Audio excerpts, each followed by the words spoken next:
All right, go ahead. Hello, everyone. Okay, we can be a little professional, Ashley.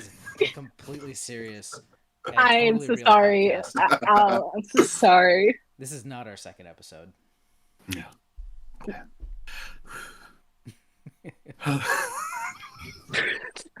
This is gonna be a great blooper reel. It's gonna be so Blooper. great. I'm so glad we're recording. Yeah. Okay. Everyone, Okay. shut up. Hello, everyone. Welcome back to Open Table Adventures. As always, I am Dan the Baker. And I am Alexander the Dad. I guess it's technically Alexander the One Dad. Yeah. Semantics. Got that changed. Anyway. But yeah, so this is Table Talks, and we are so excited. This is episode number 2, and we have a lovely guest for everybody today. Ashley, why don't you tell us a little bit about yourself, and then we'll just start diving into it. Oh, hey, how are y'all doing?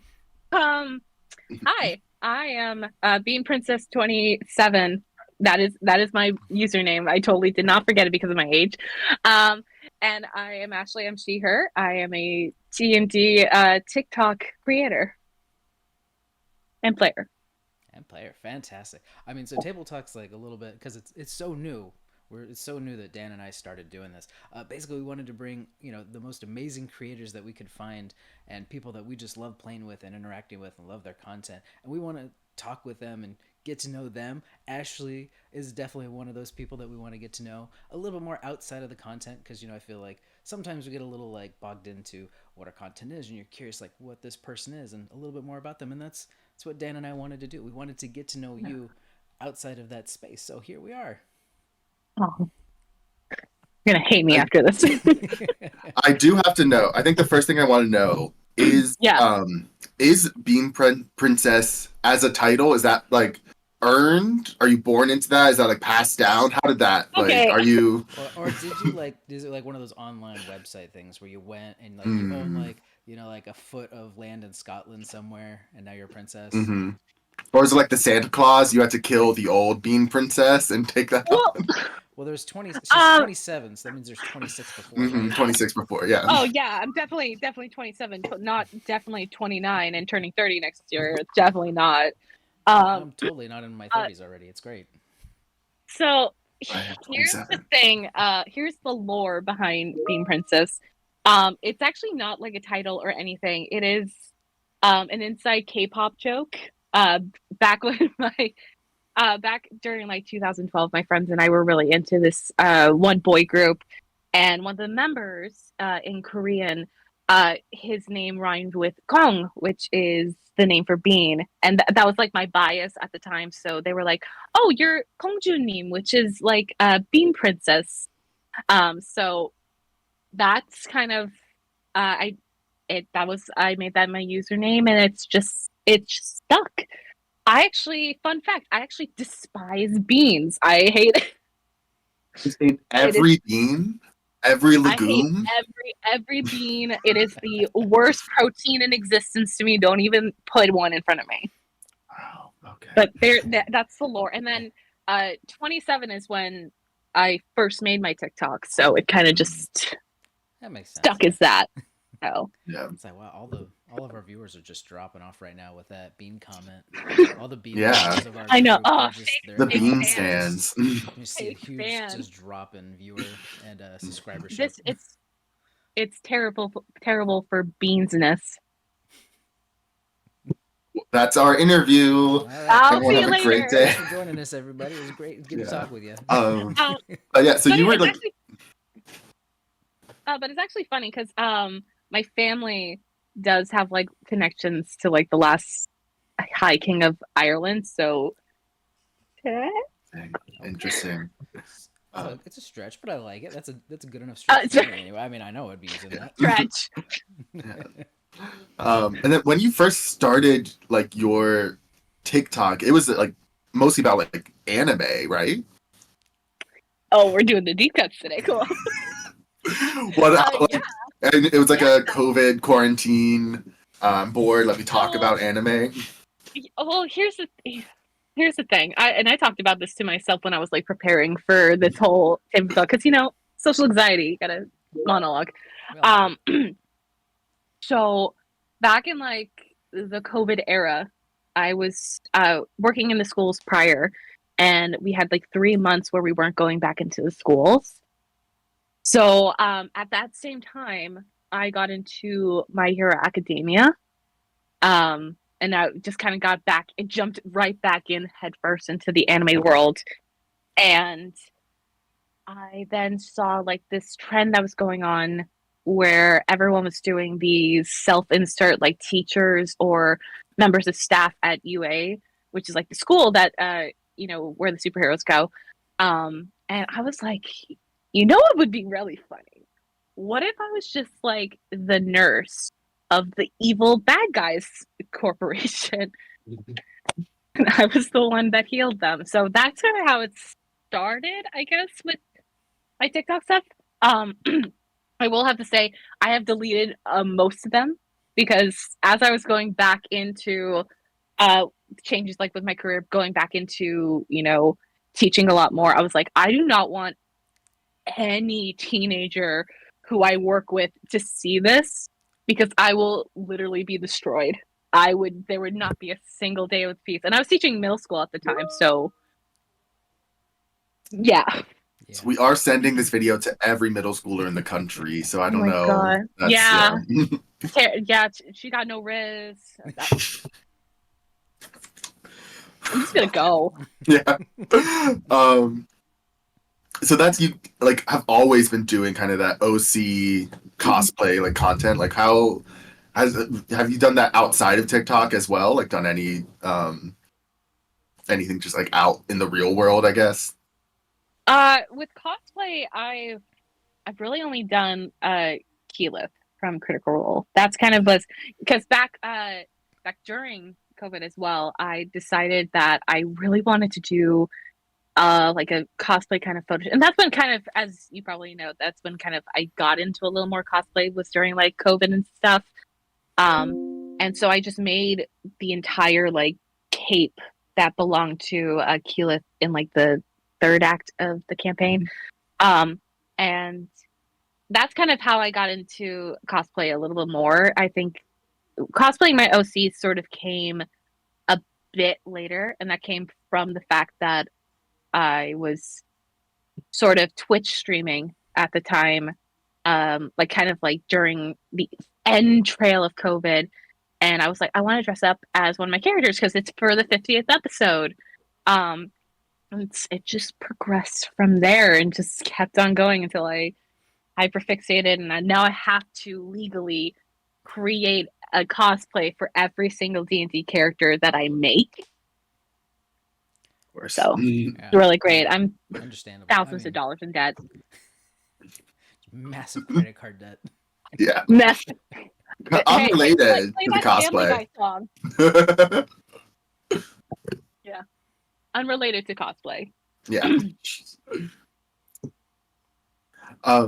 So I guess, yeah, what is your experience with like TTRPGs? What was your first step into that world? Oh God. Like just TTRPGs or D&D? Just in general, yeah. TTRPGs. In general, so my first actually was and I think we've talked about this like before that the first one I ever kind of played was this game called Vast, which was like this Geek and Sundry's show that came out like on their alpha website, which was kind of like a little bit of like a Star Trek meets a little more alien sort of cross sort of RPG that used only D10s. And I played a pilot who was kind of like this heiress who was a runaway heiress. And that was like the first time that I kind of really fell in love with D&D. I didn't, not D&D, TTRPGs, because I didn't play D&D until probably like a year later. But yeah, that's awesome. I kind of thought about. Okay, so yeah, what was the character's name, if you remember? Her name was Lorelai Jones. I like it. I found that there's this weird phenomenon. Everybody always remembers their their first TTRPG, their first character, all that. It's like embedded, and like, you know, fourth, Oh, fifth, nobody remembers exactly that character unless you're still actively playing them. So I was curious if you remembered all the details. Well, the thing with it is, I only remember like kind of like two very specific things with Lorelai, which was, you know, she was this very rambunctious bubble kind of pop princess who was really sort of like she swore a lot. I remember like specifically, I don't know how it kind of became a thing, but I was really new to trying accents, especially with TTRPGs. And I was just like, let's just start swearing in accents because you know what? That's the best way to learn. That kind of became sort of this fighting dual aspect of her where it's just like this really bubblegum pop princess heiress who, you know, is constantly fashion forward, but swears like a sailor. I relate. And then yeah. Excuse me.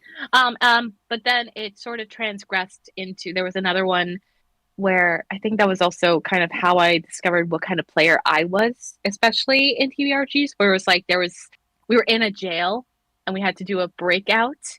Unfortunately, we canceled the game right before we could get out of the jail.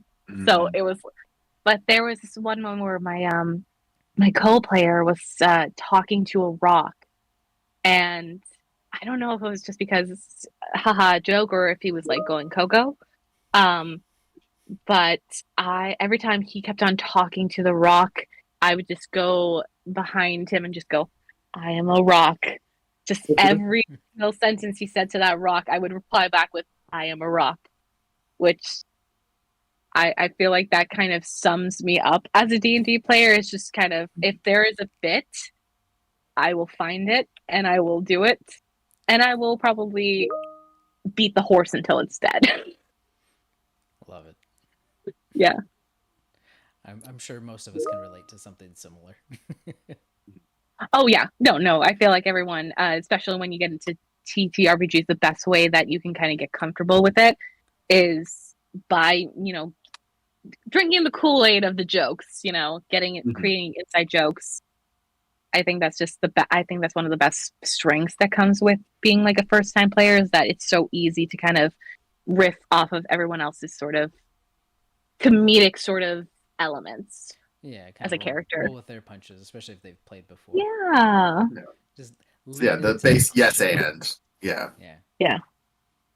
But I feel like in regards to my D&D sort of characters, like it's very easy to remember that just because I'm still talking about her today on my channel. I haven't let her go. So do you feel like that kind of transfers? Are you still like that type of character with her now that you're more experienced in D&D?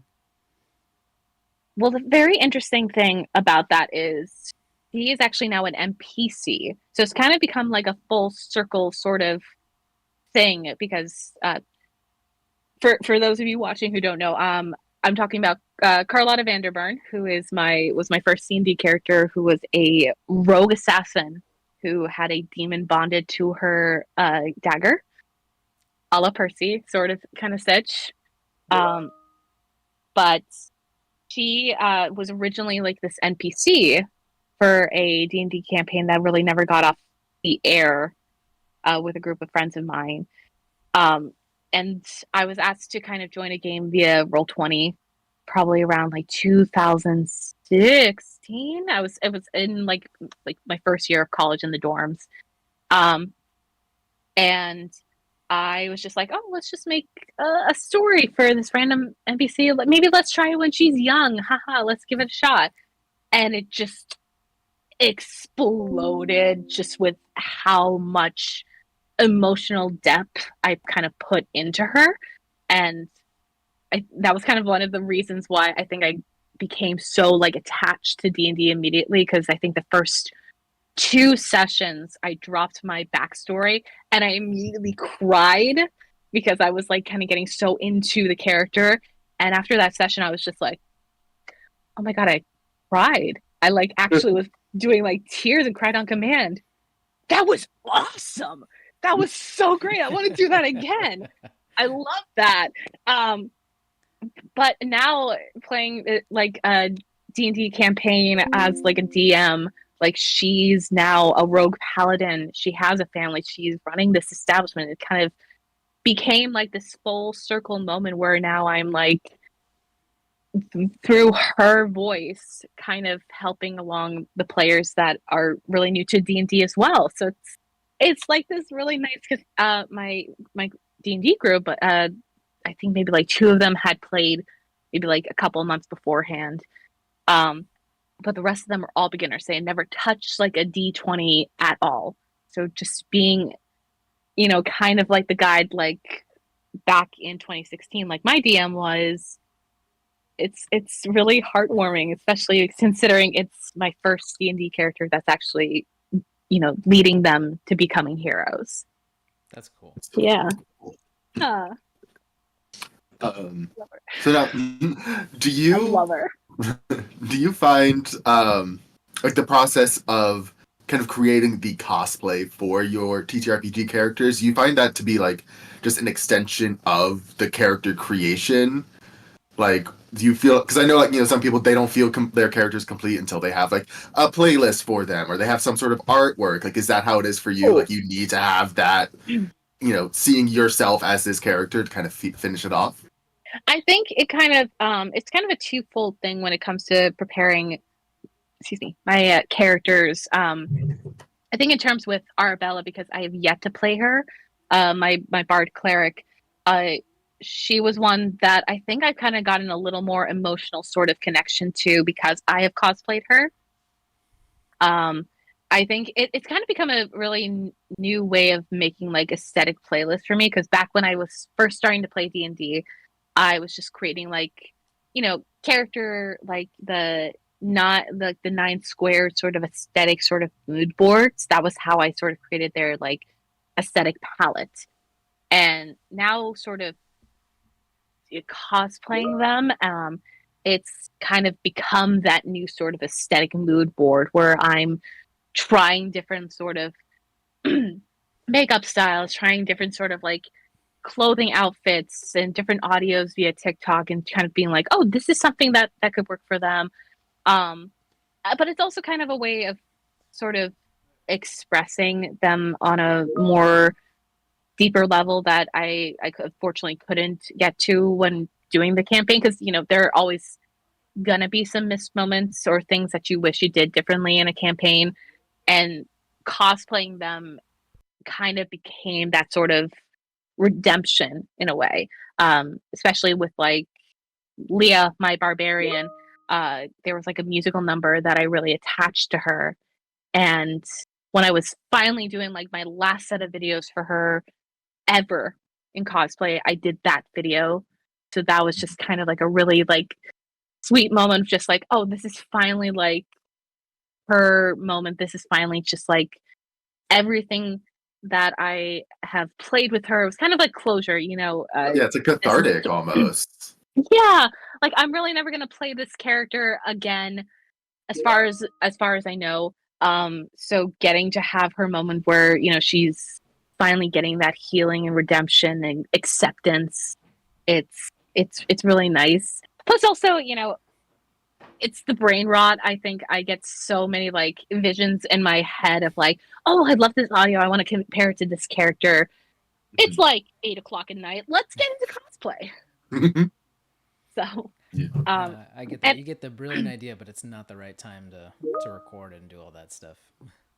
yeah, yeah, and I think back like in going back to COVID, I think the first time like I ever did OC cosplay was for Halloween, as Carlotta.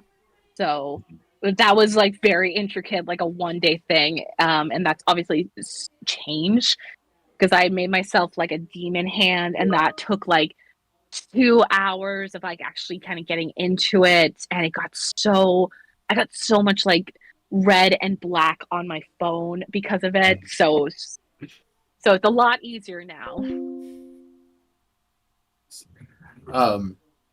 I guess, yeah, as you have grown, in your like cosplay, in your TTRPG experience, have you like found your confidence levels changing as well, like that being boosted? Oh my god, yeah.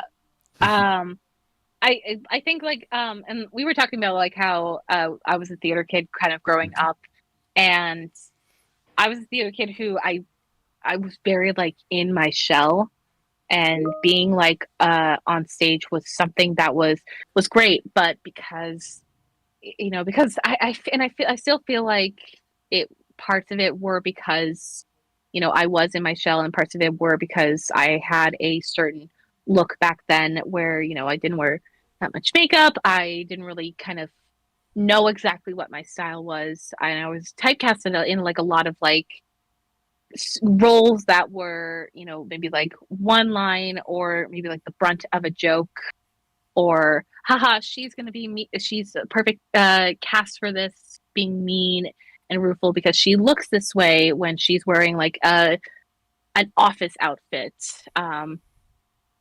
But the minute that I kind of got into D&D and TTRPGs in general, I kind of became I kind of just like opened up a lot more, and kind of like opened up to the level that now doing TikToks, or talking to you guys, you can kind of get that sort of element for me, of this like open, friendly, sort of connected sort of personality, with the bits thrown in there.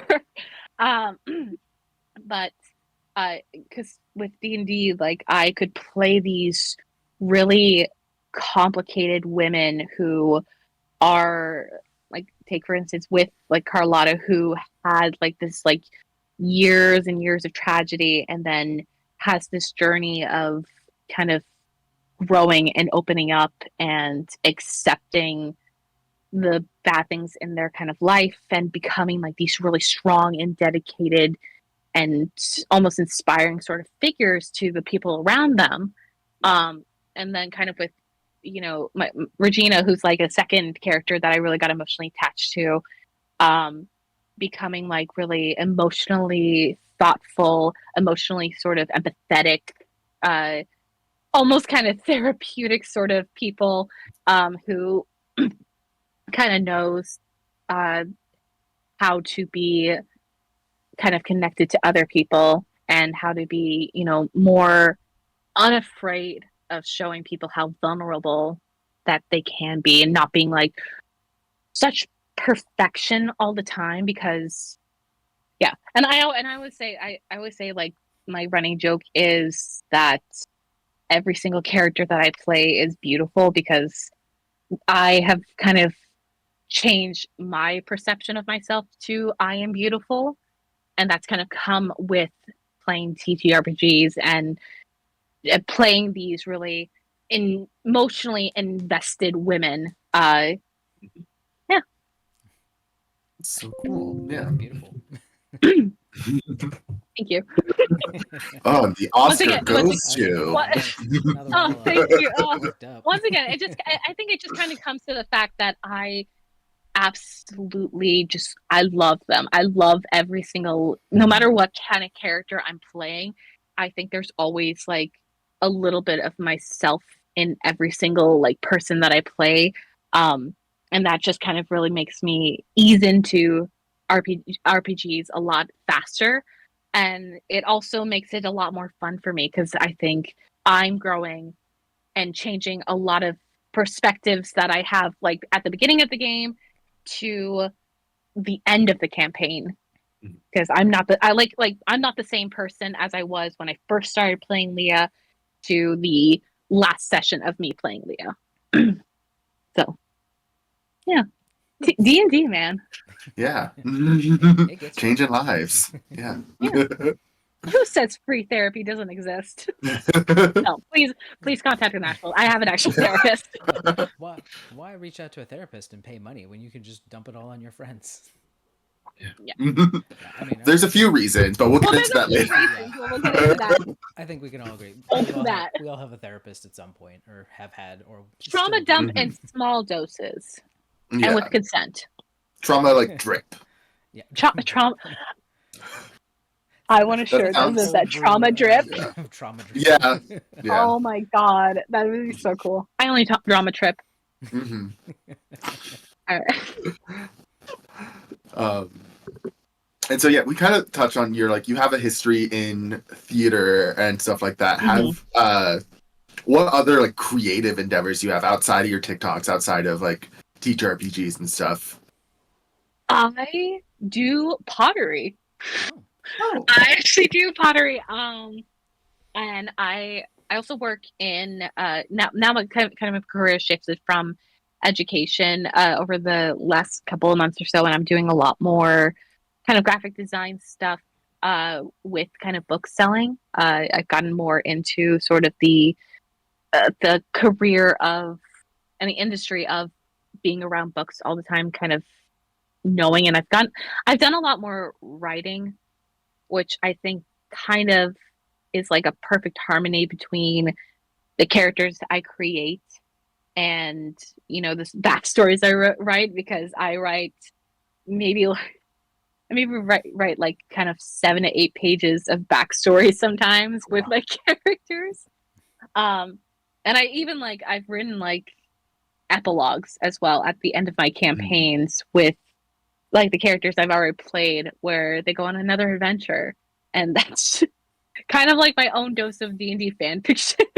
Yeah, so you're like the poster person for like D&D. It's like theater kid, working on therapy, reads lots of books, graphic design. Like you're just like Plus you got size, the whole D&D thing going nerd. on. Yeah, Whole package. Recently got into WWE, which is a totally different which violence. That's it's all part of the package. Just making pottery and watching WWE. Honestly, duality of women: make pottery, fight some dudes. My girls, right there. Both of those are kind of and like fill it in a room and then smash it all down when you get mad, right? Yeah. It's like smash rooms. Have you guys like heard that? Mm-hmm. I have yet to go to one. I don't think, because I'm not like a very angry person. I think I internalize a lot of my anger. Like kind of so this is therapy, okay. I don't think I get mad. And when I do get mad, it's on like very rare cases where you have fucked up if I'm angry. Mostly it's just like, I hope you have a good day. I do feel like I do feel like if I went into one of those smash rooms, it would release something inside of me that I would not be able to put back. Oh, I would probably have a rage forever moment. change. Dan would never come back the same. Yeah. I think a lot of things would probably be destroyed. I bring out like some resentment from like the 3rd grade that I'm like, oh, I didn't realize I was still there. It's just, I feel like I'm kind of like a minefield of emotion. If you step in the wrong plate, it's like a bomb that's been there since like 1950, and like you're just finally stepped on it. You mean you don't have grudges from 3rd grade? I mean, I know I do. I don't remember it, so it's hard. Well, here's the thing. I think D&D is kind of unconsciously sort of helped with that, because a lot of the things that a lot of the things I write in my backstories are sort of like parallel mirrors to things I actually like went through. Like with Leah, with my barbarian, her story was based on kind of a family difficulty I had like the year before I actually played her, and her finally letting go of all that like anger and like resentment she had towards that family member at the end of the campaign, and sort of moving on to another chapter kind of became sort of how I felt about that situation. And I didn't even realize that I was dealing with that until I finally finished playing her, and I was just like, oh. Which was crazy. And much like Mid Mooney, your Neptune's Revenge character, you also had a girlfriend who disappeared several months ago that you've been searching for. So it's all connected. Yeah, I'm gonna.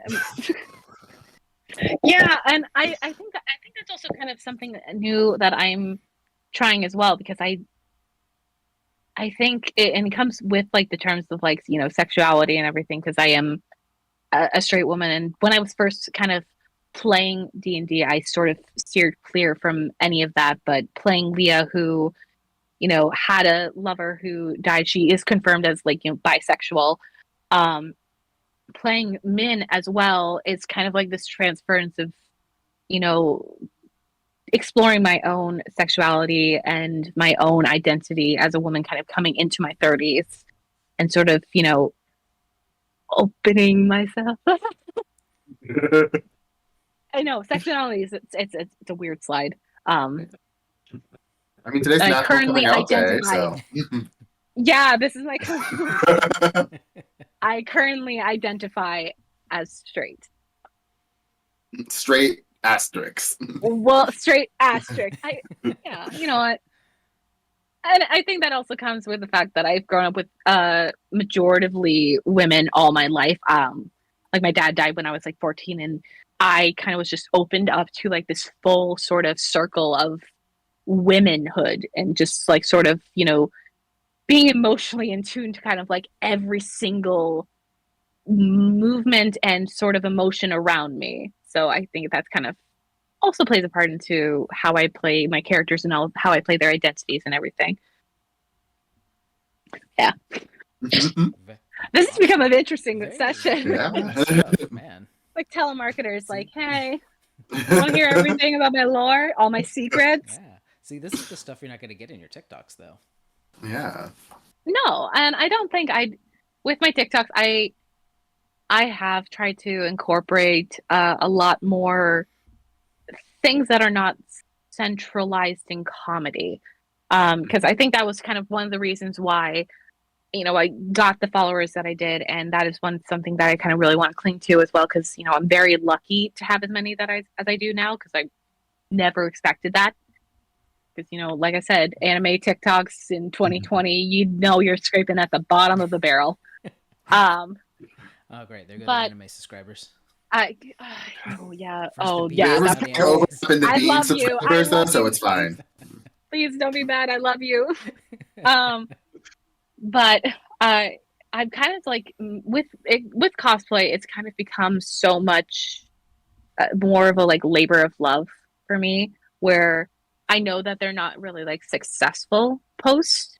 So I do post them for kind of like me, because that's kind of expressing myself in more serious sort of aspects.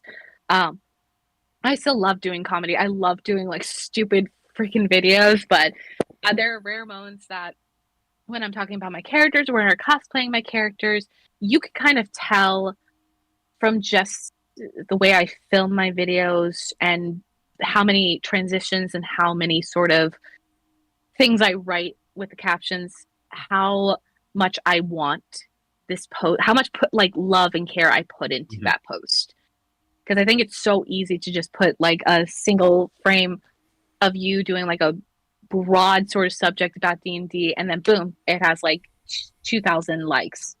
But I really want to I transition a lot more now into sharing things that matter a lot to me, and sharing things that that are very much expressions of the love that I have for the D&D community and for the characters that I create. Because we've heard this, me mentioning this multiple times during this session. I fucking love, excuse my French, I love the characters that I play. I love them. They're my children. That's critical, though. That's critical to a good character. Yeah. Yeah. And I think that's such an expression of self-love. And I think you guys probably understand that as well. It's that deep like love and admiration you have for a character of your own creating is kind of like an expression of love to yourself, because the part of them is inside your character. A part of them is inside you, and a part of yourself is inside that character. That's kind of how you make that connection to be able to play them as well as you do. So I think the fact that I love them so deeply, it only says so much about kind of my growth as a person and a growth as a woman heading into kind of, you know, my 30s. Yeah. That's awesome. Sentimental. Sorry. No, I love it. On a lighter note than that, so does your family know kind of like that you do the cosplay and all Oh that yeah. stuff? Or are they okay? I was just curious if they're in the dark about Well, this, or did they like discover Mhm. you on TikTok? They're like, hey, wait a minute, or do they just fully know? well, I think kind of my close family of my sister and my mom, uh, they kind of knew a little bit when I first started playing D&D, like what exactly kind of was about. Um, my sister is a big fan of like the Lord of the Rings series, so she was like, "You kind of got that from me. You kind of got all this nerd shit from me. I did it first, and you took all the elf loving sort of character archetypes for yourself and left me with nothing." But it as it kind of transgressed more, they know I'm on TikTok now, and I love my family deeply, so I share basically everything with them. So which my mom knows as well that Regina, my character, who I was doing a a Twitch stream for like a year and a half, she knew that Regina was inspired actually by her. So every time I told her about like what she was getting into, she was very like really open and listening. My sister, there are moments where I tell her things and she listens, and then she's also like, "I love you very much. I don't care right now." But that's how much I love her. So I'm like, never mind. For the people kind of in like my outer circle, like with my friends, my my friends in the kind of like other side of my family, my other side of the family kind of knows it because I do post it on my Instagram every now and then, so they know that I'm doing stuff over there. Um, I have gotten uh, Facebook messages once from like my old coworkers and an old high school friends where like I saw uh, my old coworker said, "Hey, I saw you on a D&D compilation video on YouTube." To which I was like, "I'm sorry? That's impressive. Hello?" Oh yeah, I think that's one of the reasons why I stopped letting people save my TikToks, because that was at a time where I was like in like an educational building. I was like, I don't Mhm. want people to know that there are YouTube compilations of like my work out there. I don't know if it's still like on, you can't download them, but I get like questions about that a lot with a lot of my popular videos, but that is why I don't let people download them, is because of a very accurate reason. Makes Um, sense. um, Yeah. there have been rare moments where I have had complete strangers say, "Hey, I know you from TikTok," which I is mean, that's a big deal. That's a big deal when you get It's noticed. also it's terrifying when that happens. You're someone like, came. I wouldn't know, but it sounds oh. it's a big deal when it Someone walked happens. into my work once. My current job right now, they saw me and they were like, "Oh my god, you're Bean Princess," and I was like, Oh, I would leave. I would run "How do you away. know that name?" And all my like coworkers saw that and they were like, "Oh my god, are you famous?" Which I was like, "No, not at all." Which it's like I absolutely am so grateful to even be in that kind of spot, but if anyone ever talks to me, I get immediately so over friendly because it's that social anxiety of just like, "Oh my god, oh my god, oh my god, you've seen like the deepest inner parts of my amalgamation of works and my hyperfixations. Why are you talking to me? Why are you not running?" um, but yeah, what are we talking I think actually now's probably a good Apparently about how time. famous you are. Yeah. Stop, stop, Um, stop, Well, we're making but I stop. think now's a good time to transition into the game section of our interview. Oh, Um, yay. everyone is ready for that. I'm ready for it. Great. Um, Ready. so today, the game I have prepared for you is a game I made called By Any Other Name. I have right here a list of five names, five like fantastical fantasy names. Uh, We have the same. uh, The fact that you had it right there too. Yeah, where's yours, Alexander? Come on. Yeah, you didn't get the memo? Yeah. Sorry, I got nothing. I got. Oh, did we not put you in the group chat? I'm sorry. Oh, I got. This is all I Perfect. got. oh, okay. That's fine. That's fine. Yeah. So I have 5 names. I'm gonna read them off to you one by one, and you, Ashley, are going to just make like a little character about that, like just a quick Oh, like, I love who that. is this person? Just like as can be as surface level or as deep as you want it to be. Do I have 5? Yeah, You have 5. made a horrible decision by letting me into this game. You are This is gonna be entering my 30 mind. minutes. It's gonna be 4 hours of just this. Yeah. Oh, play the Jeopardy music. Yeah. Cool. Are you ready? I'm ready. Yeah. All right. The first name I have for you is Alistaria Gray. Oh God, I am getting wizard vibes immediately. Oh, I'm getting kind of on the run from a group of bandits who caused her little library of kind of like a little bit of like a library of Babylon, sort of like no, Library of Alexandria, Mm-hmm. sort of kind of sitch where this library kind of burnt down and it had all these like magical secrets, and so she's on like a path right now to find more to create like another library for her town where it's filled with all this information that was lost.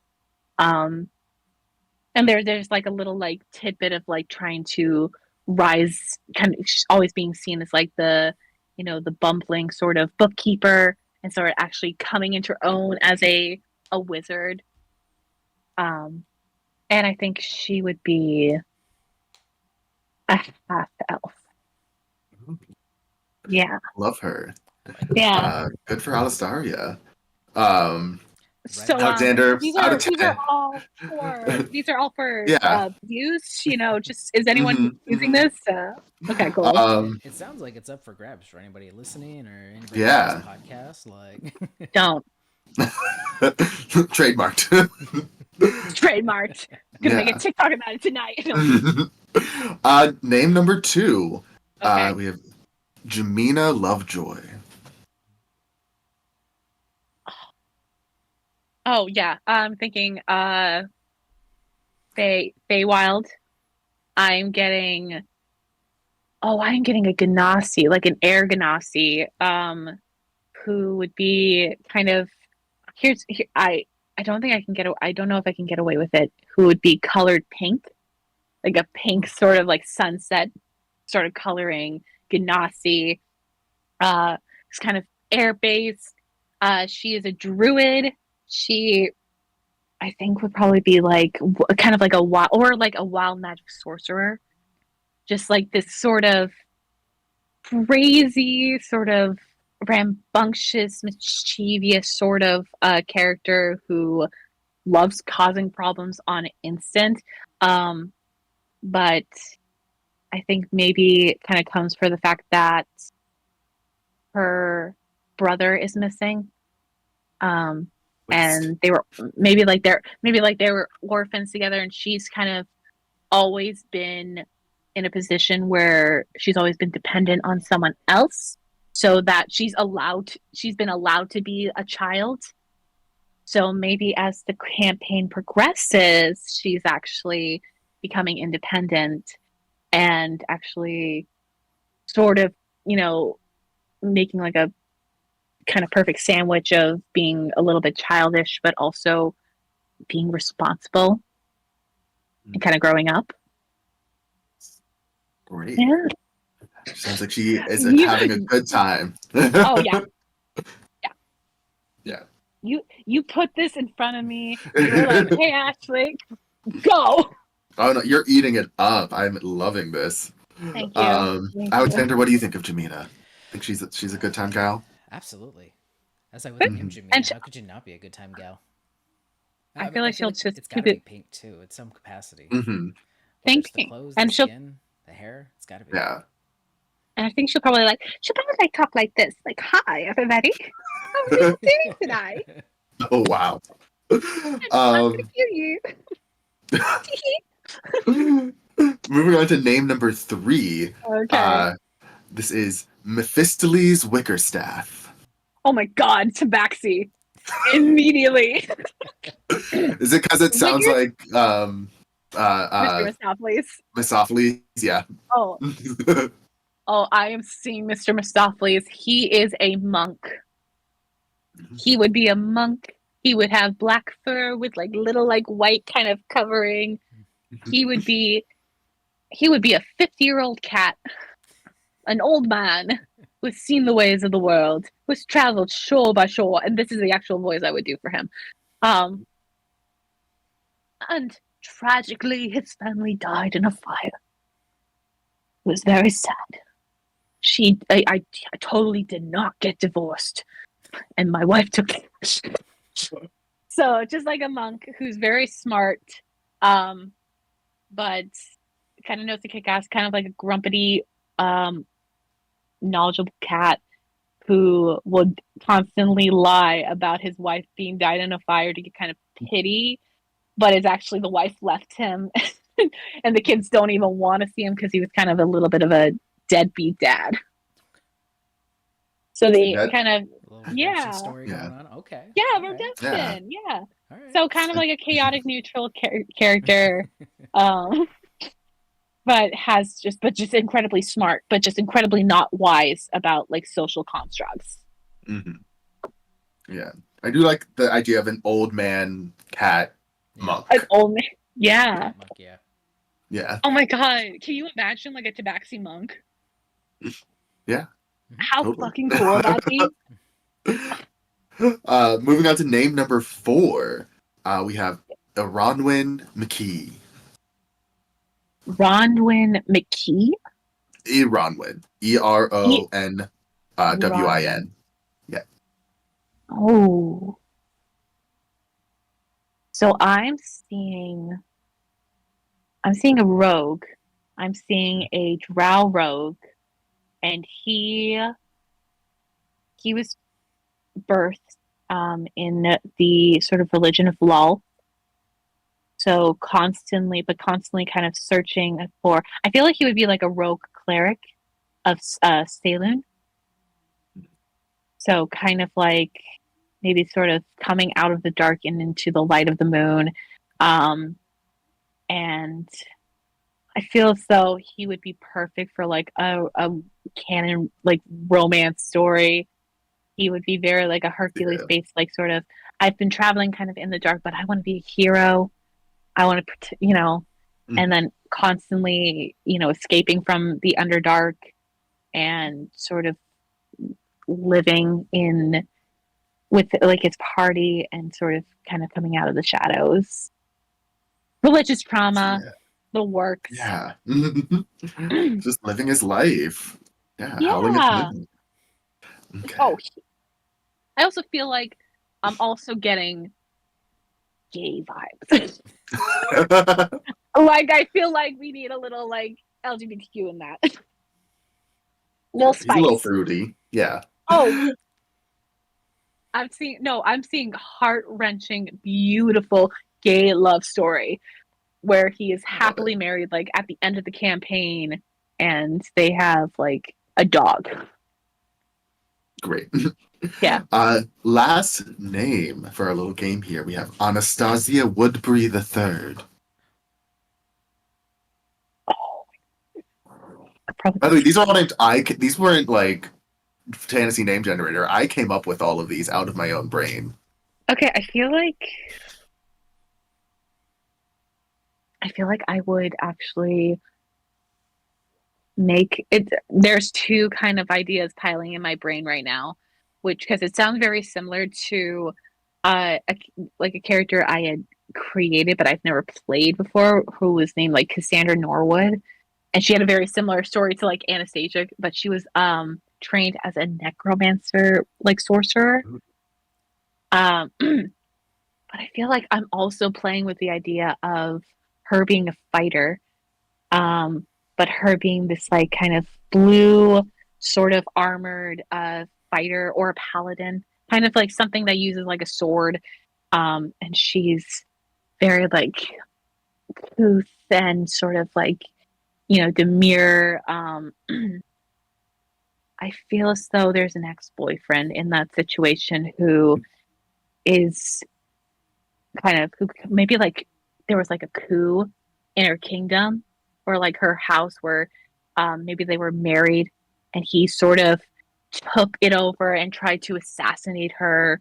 So she's kind of on the run now and he's trying to find her and she's trying to get back her kingdom or her house. So it's like kind of like a little bit of a political intrigue story. Yeah. I see just like vision. badass. I see the vision. Yeah. Now just imagine all 5 of these all in one party. Oof. Would be chaos. Oh, that would be freaking amazing. I would love that. They would be called. They would be called the Bedlam Buddies. Ooh. Thank you so much for playing. All of those characters, 10 out of 10, would absolutely play them. There weren't any if you want to play them, winning, pay me. A royalty fee. Yeah, so royalty fee, trademark. Yeah, it's all trademarked, all patent pending. Yeah. Of the offices of Bean and Princess. Great. Well, to finish up our interview, first of all, Ashley, are there any things that we should be looking out for online on your TikTok? I think that there's one specific that we all would love to talk about.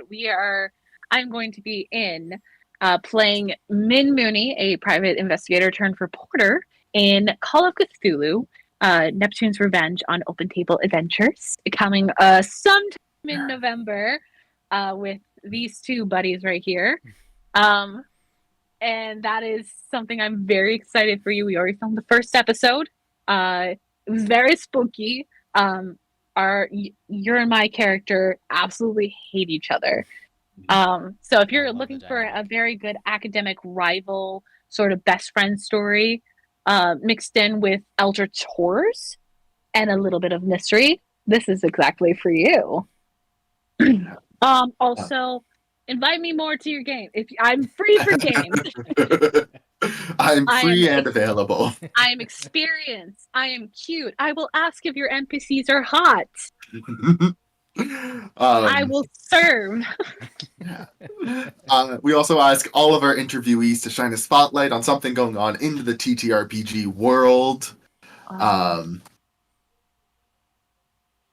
you have anything, that was it. You can shine a spotlight on our own game. Yeah. Join Open Table Adventures. We're really fun. Alex is a great DM. Thank you. Dan's okay. I try my best. Thank you so much for shining a spotlight. I'm okay. Come join us. We're gonna treat you nicely. We have cookies. We don't have cookies. But I do have cookies cookies in my apartment right now.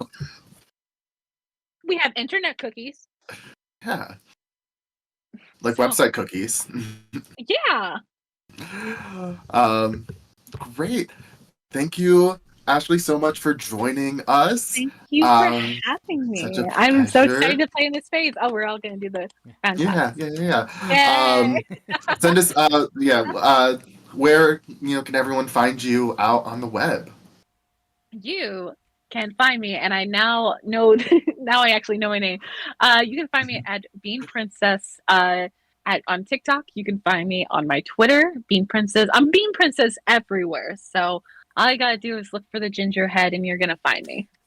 I post often regularly. I post about mostly D&D stuff, but sometimes I do a little spice and add some cosplay and anime and my life. So if you're looking for just a hodgepodge of fun and comedic and very open, I like to say open warm in this, come on down. Yeah. Awesome. Alexander, do you want to bring us home? I would say, Dan, who are you? Tell us who you are again. Yeah, I Dan. mean, I'm Dan the Baker, Dan underscore the underscore Baker No. everywhere. Yeah.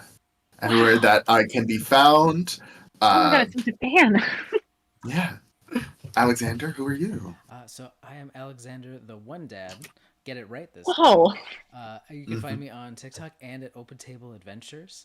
I'm so Yeah. happy that all of you could join us. Ashley, thank you for having us. And make sure you guys stay tuned Thank for you for having Nicktoons me. Revenge. We got Park Strangers going on. We got more interviews. We got all kinds of cool stuff coming up in the near future. Go back, check out some of the old stuff. We got funny clips going on. This is Table Talk, where we talk to all of our favorite creators and friends and get to know them a little bit more. But yeah, so join us next time. And thanks for watching. Bye, everyone. Bye bye.